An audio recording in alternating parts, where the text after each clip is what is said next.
Boa noite. Boa noite. 34 pessoas presas, drogas, armas e carros apreendidos, além da interceptação de conversas por celular de bandidos que, mesmo presos, comandavam ações criminosas. Foi o resultado da Operação Guaricema.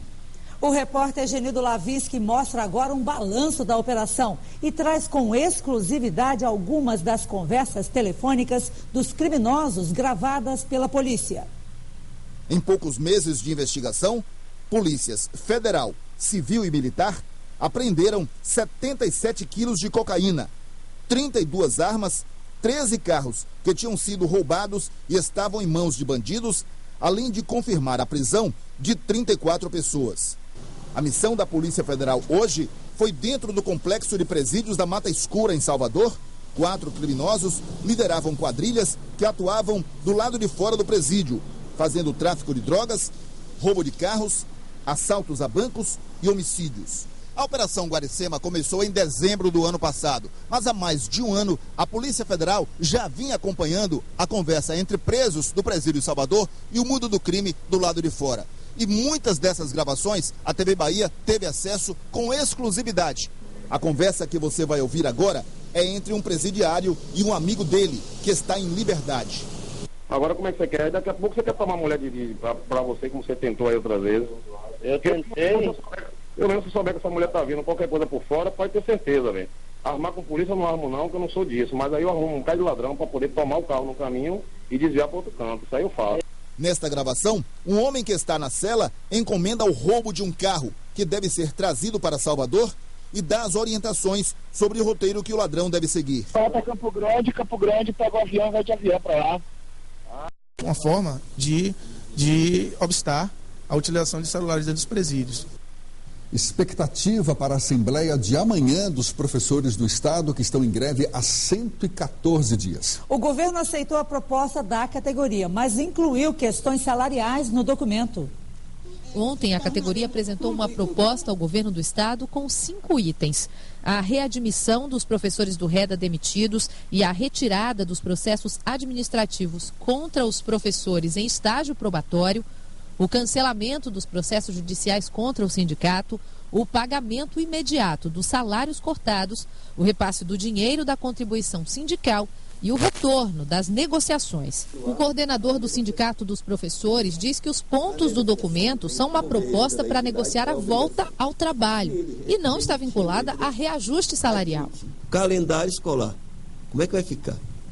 Vai ter enturmação? Como é que vai ficar? Quem vai sentar para discutir isso? É o sindicato e o governo, a respectiva Secretaria de Educação. Então, a continuidade de negociação é nessa linha. A categoria decidiu majoritariamente que se o governo cumprisse 5 itens que estão expostos nesse documento, nós poderíamos na sexta-feira sair da greve e continuar o movimento.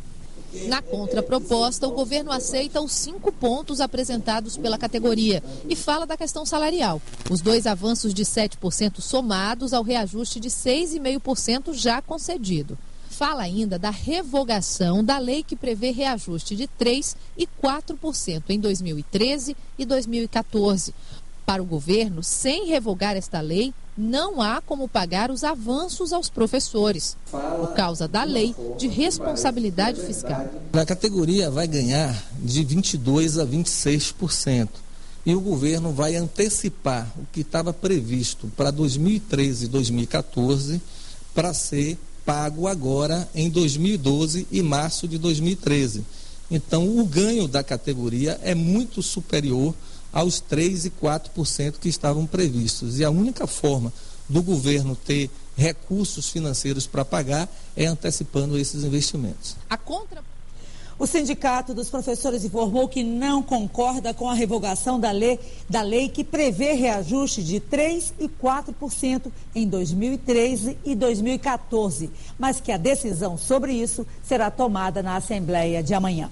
A seguir, testemunha diz que PMs acusados de matar jovens no bairro de Saramandaia não queriam que eles fossem socorridos. Até já.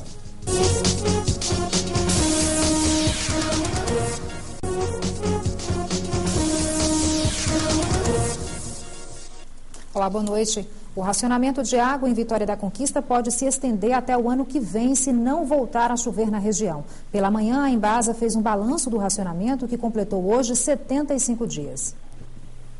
Em alguns bairros de Vitória da Conquista, a água mesmo só por meio de carros-pipa. É o caso do bairro Nossa Senhora de Lourdes. Segundo os moradores, desde o início do racionamento, o calendário de abastecimento que prevê água 2 dias sim, 2 não para os bairros, não está funcionando. Eles marcam que tem água 2 dias e falta 10, 12, 15 dias. Tem gente aqui que tem um mês sem cair água. Ontem hoje era para ter água, até hoje cadê água?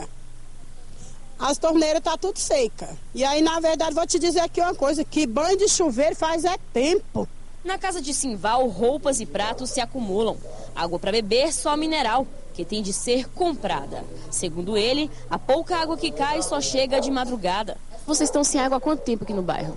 Praticamente para nós aqui a água está em torno de 40 dias, porque quando chega uma quantidade de água aqui para a gente, ela sai pingando aos poucos, né? Eu hoje mesmo acordei 3 horas da manhã e abri a torneira, estava pingando pouca coisa. Para falar sobre os 75 dias de racionamento na cidade, a Embasa realizou uma coletiva de imprensa nesta manhã. Segundo o gerente do escritório local, o racionamento tem ajudado na manutenção do nível da barragem de Água Fria 2. Mas cada dia de sol intenso representa menos 6 mil metros cúbicos de água na barragem. Por isso, o racionamento deve continuar. E se não chover, pode se estender até o ano que vem. Está esperando as chuvas, que a gente não tem mal para esperar. A perspectiva é que não tenha chuva esse ano, que a seca se prolongue. São as previsões que tem conseguido aí.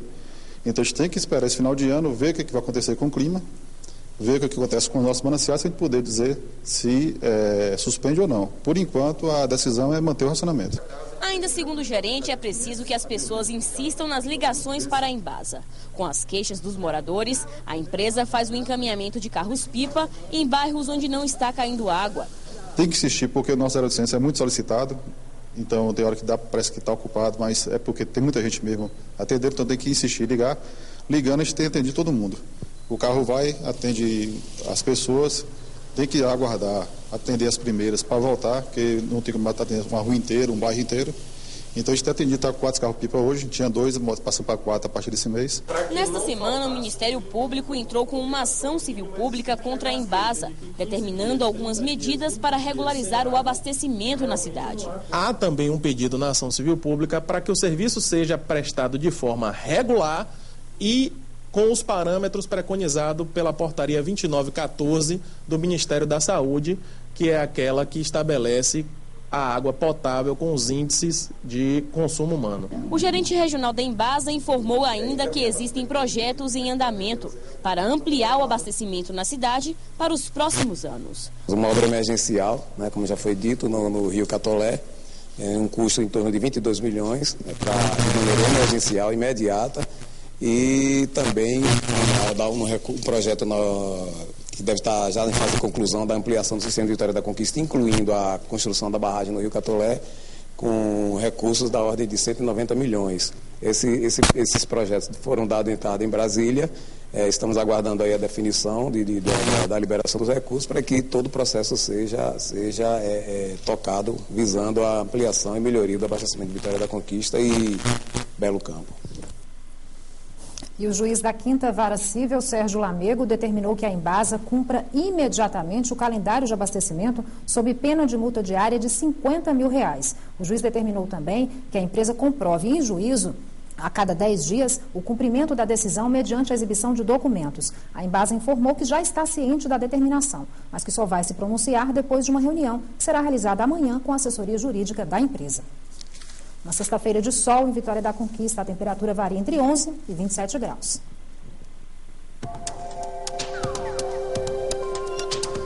Nesta sexta-feira, o sol aparece entre muitas nuvens e pode chover em Aragé a qualquer hora. A temperatura varia entre 17 e 28 graus. Em Riacho de Santana, o ar seco predomina e deixa o tempo aberto, mínima de 16 e máxima de 30 graus. Em instantes, candidatos às eleições municipais investem em propaganda pelas ruas de Vitória da Conquista.